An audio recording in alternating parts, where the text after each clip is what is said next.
Hello, Texans. I'm Susanna, and this is the Susanna Gibbs Show.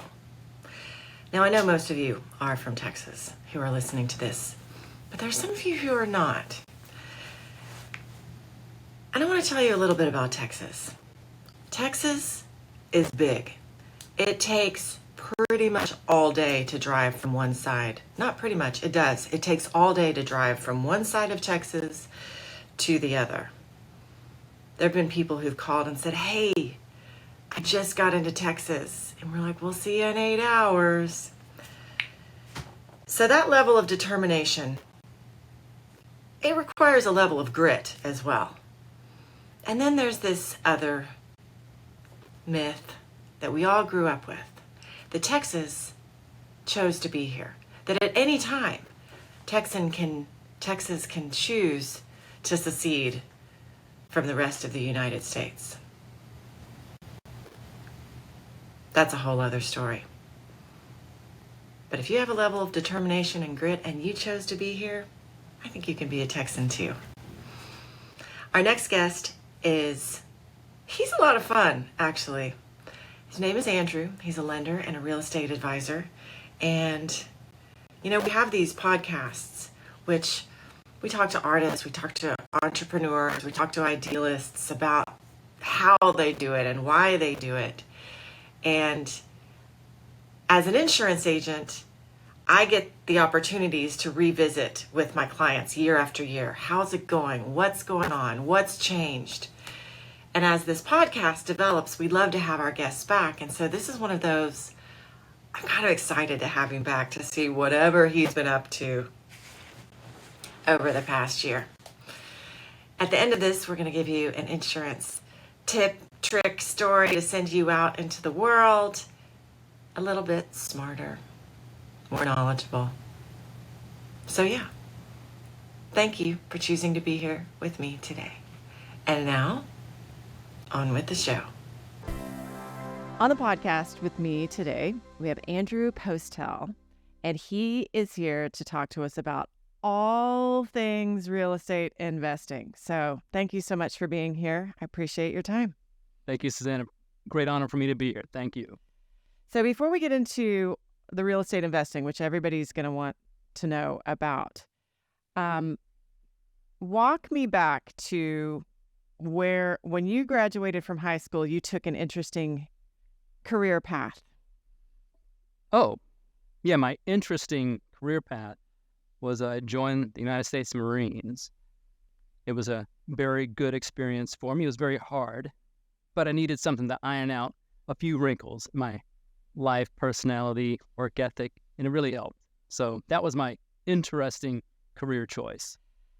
Well, I think there's kind of a mystique to the Marines. Not that there's not I think, armed force has their own thing, but there's something about the Marines, man. It's like, are you a little bit tougher to go into the Marines, or there's a mindset difference? Do you know what I'm trying to say? I have no idea. All we did was just go on little hikes and have picnics and camped out. It was so much fun. I think I sense some sarcasm. It's the easiest branch out of them all. That's really what it is. For real? It does some things, like all of the military branches have their usefulness and poignancy. In the family, we can pick on each other. But if you're a civilian, you're not allowed. All right, so just think that we're all the same, and that's a good neutral place for us to be. Of course, we all have pride in ourselves, but if you did any military service anywhere, good for you. That's a terrific honor. And where did you go when you were in the Marines? Oh, goodness. Korea, Japan. I was in California, North Carolina. Yeah, it was great. I saw the world. What was it like in Korea? Korea was, the thing that I remember about Korea the most was the rice. Getting rice directly off of a field and not prepackaged, dried, and shipped up. Like, it was the best rice on the planet. I could live on that rice, but it's not the rice we get. It's fresh from, they harvest it, and you can go to a little shack, pick up your own rice, eat it. It's amazing. That's what rice really is, and you understand why that part of the world lives on it. It's so yummy. So were you in conflict at all during your time in the Marines? No, I was a peacetime warrior. I missed everything. I was in the 90s, so when I joined, the first Desert Shield was wrapping up. And then when I got out right before 9/11. I missed it all. Did you consider joining back when 9/11 happened? Mm-hmm. I'm wrestling with what I should say here, but let's just say I told my significant other at the time that if we were going to be there for more than 9 months, I was going back in. And then the president landed on the aircraft carrier and said it was all over, and I believed him. Gotcha. All right. And then out of all the places that you went as a Marine, what was your favorite? The favorite is the one you're always at. That's the one that's your favorite. The one where you have the relationships, your current ones. For me, I loved every state, every duty station. It was great because the people there are what made them great. When you're in there, it is definitely a tight-knit brotherhood. Like you look out for each other. At least that's the spirit of it. Sometimes there's some laxing of it, but every single duty station had its great relationships and pros to be there. So I love them all. Sounds like a pretty positive experience overall. Now that I'm out, I can only think of the good times. When you're in, it's definitely different. Is there anything from your time in the Marines that you learned that you take with you and you apply in kind of your daily life, your daily work? Oh, there's so many things. Okay, there's too many to list. And some of them are... All right, top three. Top three is making sure that your entry-level employees at your company get treated better than the higher-ups. In the Marines, privates ate first.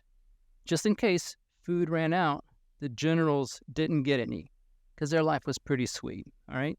The second one, it sounds so weird, but I make my bed every single day. I make it very nice and neat, and I come home every day to a nice and neat bed. It's just a good way to start the day. It's a routine, but you start and end in a great place. And the third thing is just outwork everybody else. You may not be as smart and as talented, but if you can outwork, then that usually compensates for any shortcomings you might have. That's a great segue into what you do now in your job. Describe what you do and when you meet somebody at a cocktail party over beverages and they're like, "Oh, Andrew, what is it that you do?" Oh, it's so boring what I do. So I try not to even bring it up so my regular 9 to 5, although I work 9 to 9 job, is I'm a loan officer. And I'm in the top 1% of the whole country as a loan officer. I do very well. But I have a side hustle. And my side hustle I've been doing for 20 years. And that's investing in real estate. I've been a real estate investor longer than I've been a loan officer. And I'm very fortunate to be in both fields.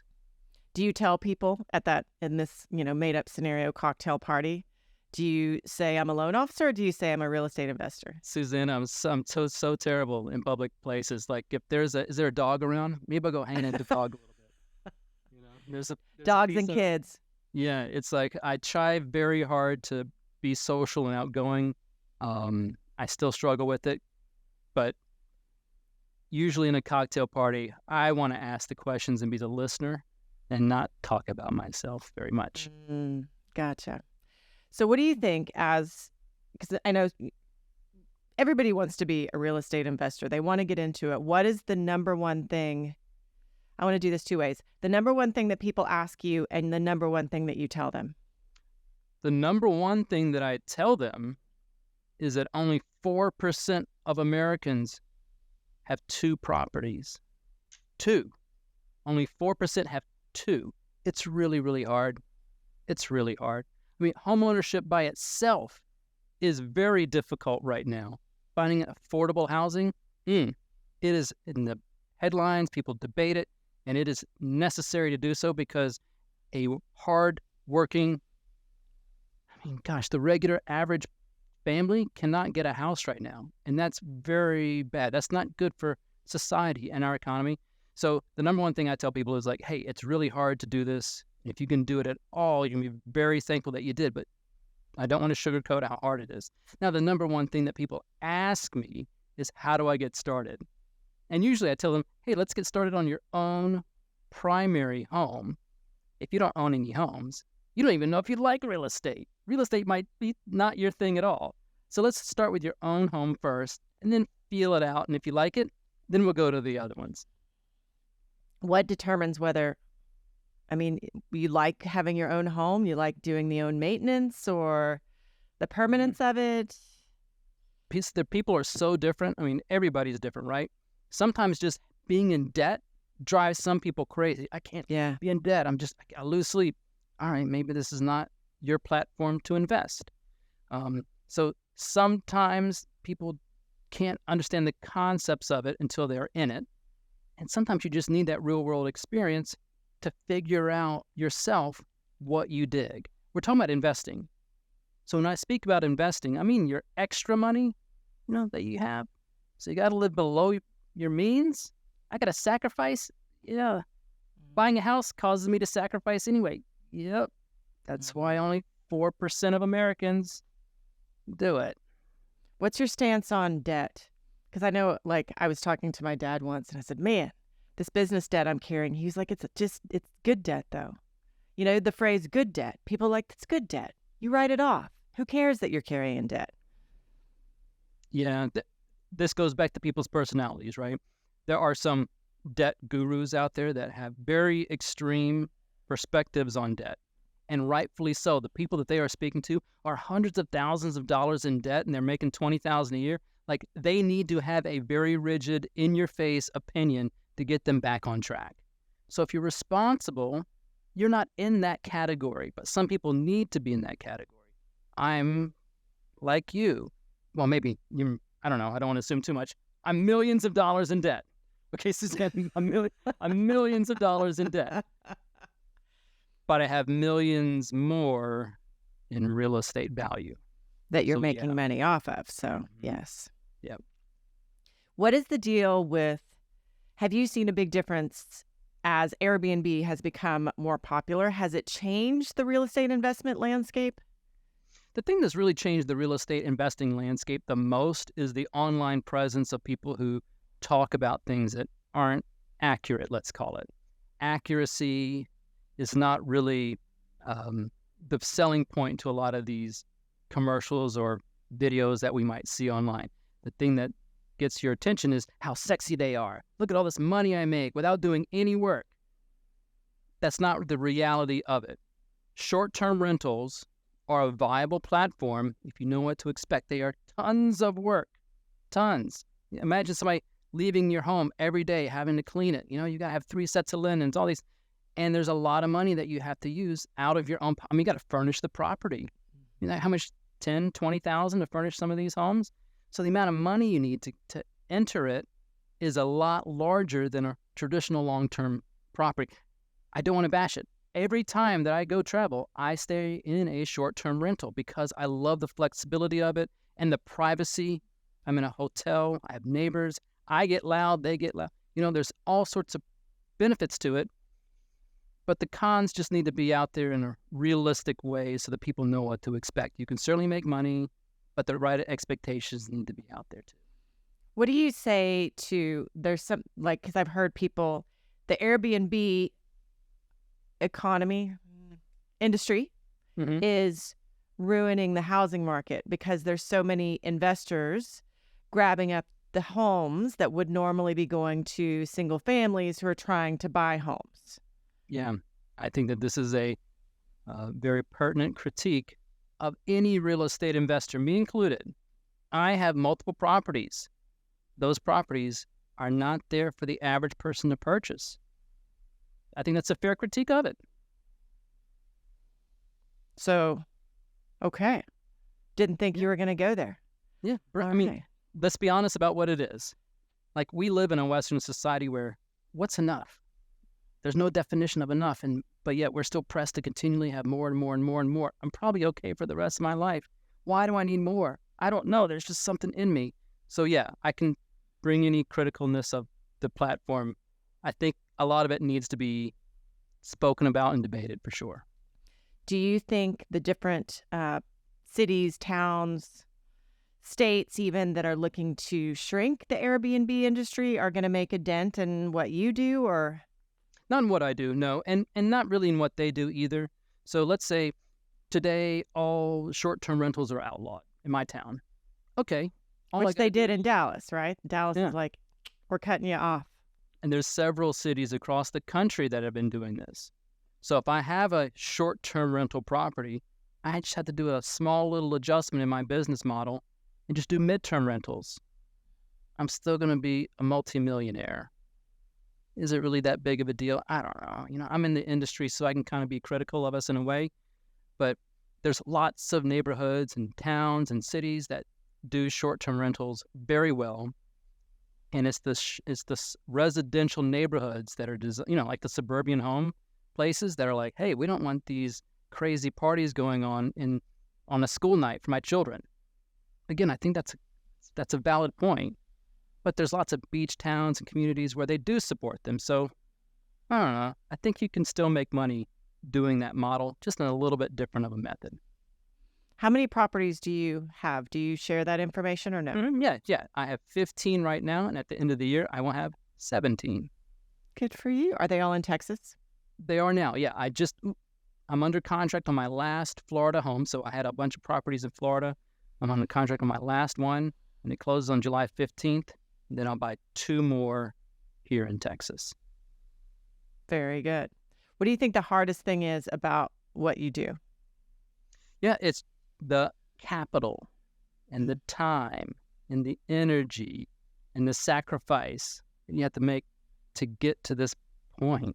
I mean, think of all the things I missed out because I was trying to make more and be successful. I mean, you miss out on a lot. It's almost like a lonely spot to be there, but these are all small things, really. But that's the hardest point, is not really knowing how much it takes in the beginning. You don't know how much sacrifice you have to do. Do you feel successful now? Yeah. I never thought it'd be here. Never thought. Okay. To me, it's worth it. This is, for me, this is where I always wanted to be. Do you, are you a goal setter as far as you're like, because you said, I want to have 17 by the end of the year. And then will you add on to that next year? Oh, sure. So, Susanna, when I first got started, my goal was $30,000 homes. That was my goal. Okay. All I needed was $30,000 homes, and it'd be fine. It'd be fine. I don't own any $30,000 homes anymore, though. So, through time, you update your goals. But yeah, I do believe in setting goals. Sometimes they need to be a little unrealistic, so you keep reaching for it. But 30 is still a good point. I just got rid of the $30,000 mark. What gets you up out of bed in the morning? Oh, are you a perpetually positive person? You kind of seem like it. Thank you. I appreciate you. Please be around me more. I need it. The thing that gets me out of bed every day are my 2 dogs. They do not let you sleep in. I don't have children. My wife and I, we've decided not to have children. It's just a personal choice for us. But we love rescuing dogs. We've rescued dogs our entire marriage, time together. So every day you got 2 dogs. They're like, I don't want to equate them to children, but they're like an alarm clock. They will make sure that you're out of bed. What kind of dogs are they? They're both mutts. We even had them, the 2 that we have right now, we've even had them tested. I mean, the most of any gene is 17%. So they're almost true mutts. They're great dogs. Where do you rescue them from? Yeah, there's a no-kill shelter in Grand Prairie, which is right outside of Dallas here. And we go there every few years. We actually donate some money to them, and it's a good cause that we believe in. And we go there and try to save as many as we can. Oh, that's so nice. What are their names? Phoebe and Finnegan. Phoebe and Finnegan. Aw. Yep. Yeah, we'll have to get some pictures from you at some point so we can post them. Everybody loves pictures of dogs. Yes. What do you do on days when, everybody has a hard day? Do you have a mantra or a thing that you fall back on to help you kind of get back into your positive state of mind? Ooh. So, yeah, this has been a big struggle of mine. There's an element of me that's like, oh, I can do everything on my own. I can do it, by myself. and it's okay to have that for a while. But even during COVID, Suzanne, like I was all by myself. I came into the office, I turned on the alarm, like nobody came into the building. I was like, this is cool. And then after about 6 months, you're like, this is terrible. Nobody should live like this. So even on the toughest days, the hardest days, having a good network of other people to hang out with and socialize with, it does give me a good reset. So I've got a good group of cigar buddies. We have a cigar once a month. They can be in this a 2-hour time frame where we're not doing anything, and we all feel the same way about it. It's like almost a necessity for us to do it every month to reset a little bit. It's so funny how much. I just wonder at one point if we'll stop talking about COVID. Every single interview we've done, there's always before COVID, or this changed from COVID. Like COVID comes up all the time, in any conversation. I think with anybody you meet, there's part of it was COVID and how much it affected the whole landscape. But it's curious, at what point will we stop talking about COVID? The only time we'll stop talking about it is when the next terrible thing happens. So before COVID, it was the housing crisis. What'd you do before before that it was, what about before 9/11, 9/11, yeah. Yeah. So maybe this will be the last thing that we ever talk about. Look at you being perpetually positive. Mm-hmm. Well, if people want to get with you and talk with you more about how they can get into real estate investment, how can they find you? Oh, thanks so much. Yeah, so I'm on Instagram. I post pictures of my dogs all the time on Instagram. I have a YouTube channel. You can just look up Andrew Postell. I'm also on the Facebook. Reach out to me anyway. I've got, you can just Google me. I have a website and some sort of a presence. My phone number is always easily available, and call me at any time. Certainly here to help. Excellent. Well, if they need anything from lending to real estate investment, they seem like they would be in good hands. Is there anything else that we didn't talk about that you want to mention? No, thanks so much for having me, Susanna. Terrific time. Thank you. This was fun. You were really fun. So thank you so much for coming on the show. Thank you. He may not be perpetually positive, but he does seem like he has a good mindset about it. And I liked how when he talked about the Marines, he really talked about how he seems to focus on the good things. I won't say he only remembers the good things because I don't want to put words in his mouth, and I don't think that's what he said, but that's what I got from it. Focus on the good. I'm going to focus on the good today too. I'm looking forward to having him back. I can't wait to see what he's been up to over the past year. What kind of trouble he's stirred up for himself in a good way. And now moving on to your insurance tippo of the week. I'm going to go with this real estate investment theme because we do have a lot of people with investment properties. And so you can kind of do it two ways. You can insure them individually, which is generally less expensive, sometimes more to manage. You may have different effective dates. They come up at different times. You've got different billing. You may have different companies. Or you can put them on one commercial insurance policy, which is generally more expensive. However, we are in such a hard market right now, driven by claims cost and inflation, that I'll be curious over the next year or so if those personal policies, the individual policies, creep up so high that a commercial policy is suddenly a lot more interesting. We'll go with interesting. All right, Texans, thanks for being here. Please connect with us at giveagencydallas.com. We'd love to hear from you, and we'll see you again next week.